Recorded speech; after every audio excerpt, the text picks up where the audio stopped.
हमने माना कि कुछ नहीं गालिब, मुफ्त हाथ आए तो बुरा क्या है। Please subscribe and like our channel. Don't forget to press bell icon. आज हम पेश करने जा रहे हैं ज़ाहरा निगाह की एक नज़्म, डाकू। कल रात मेरा बेटा मेरे घर, चेहरे पे मुंडे खाकी कपड़ा, बंदूक उठाए आ पहुंचा।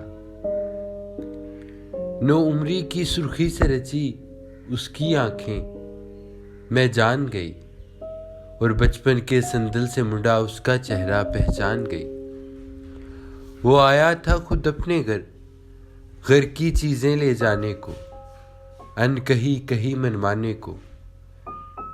बातों में दूध सी खुशबू थी, जो कुछ भी सेंध के रखा था मैं सारी चीजें ले आई।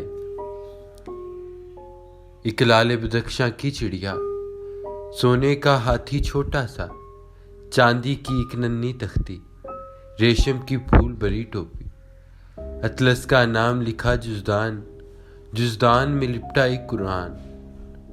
पर वो कैसा दीवाना था, पर वो कैसा दीवाना था।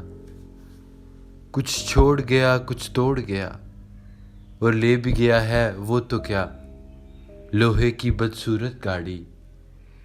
पेट्रोल की बू भी आएगी, जिसके पहिए भी रबड़ के हैं, जो बात नहीं कर पाएगी।